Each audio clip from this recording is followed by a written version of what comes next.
আসসালামু আলাইকুম, আপনারা সবাই কেমন আছেন? আশা করি ভালো আছেন। আমি আল্লাহর রহমতে আলহামদুলিল্লাহ ভালো আছি। তো আমি আজকে বরফির রেসিপি নিয়ে এসেছি। তো সবাই আমার সাথে থাকবেন আশা করি। এটা ছোলার বরফি। তো চলে যায় মূল উপকরণে। আমি আবারও চলে আসলাম বরফি রেসিপি নিয়ে, ছোলার ডালের বরফি।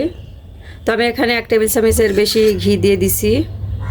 আমি ছোলার ডালটা প্রেশার কুকারে দিয়ে ব্লেন্ড মানে অল্প একটু লবণ দিয়ে প্রেশার কুকারে দিয়ে সিদ্ধ করে ব্লেন্ড করে নিয়েছি। আপনারা শিলপাটায় বেটে নিতে পারেন। আমি ছোলার ডালটা এখন ঘিয়ের সাথে ভালোভাবে মিশিয়ে নিচ্ছি। আর ঘি একটু বেশি দিলে ভালো লাগে খেতে। আমি ছোলার ডালটা ভালোভাবে ঘির সাথে ভাজা ভাজার মতো করে নিচ্ছি। আমি এখন চিনি দিয়ে দিচ্ছি টেস্ট অনুযায়ী। আপনারা কম বেশ করে দিতে পারেন। সবগুলো উপকরণ আমি ভালোভাবে এখন মিশিয়ে নিচ্ছি। আমি এখানে সাদা এলাচের গুঁড়া নিছি। সাদা এলাচের গুঁড়া 1 চামচ হবে, আমি দিয়ে দিছি। সাদা এলাচের গুঁড়া দিলে টেস্ট ভালো হয়, ফ্লেভারটা ভালো আসে। তো সবগুলো উপকরণ আমি ভালোভাবে মিশিয়ে নিচ্ছি। তো আমি অফ ক্যামেরায় ডালটা ভালোভাবে বরফিটা ভালোভাবে রান্না করে নিচ্ছি। চিনির পানি কাটছে। তো আমার মনে হলো চিনিটা একটু কম হয়েছে, তো আরও একটু চিনি দিলাম আমি। আপনারা আপনাদের টেস্ট অনুযায়ী দেবেন কম বেশ করে।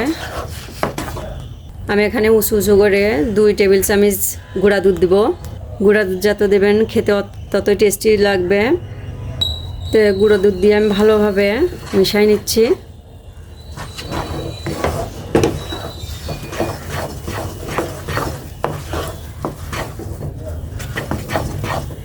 আমি ডালের সাথে ভালোভাবে মিশিয়ে নিচ্ছি।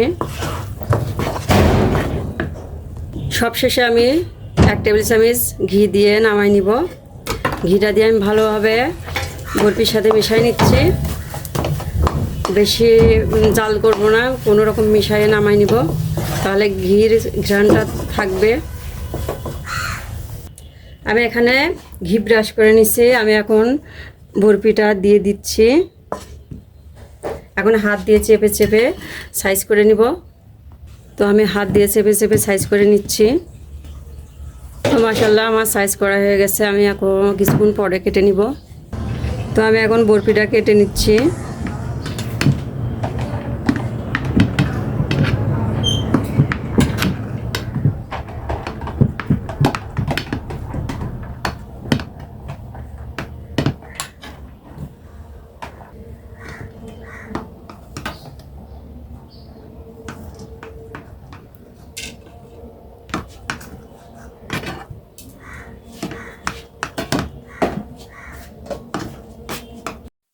তো আমি বরফির উপরে কাজু বাদাম দিয়ে দিচ্ছি।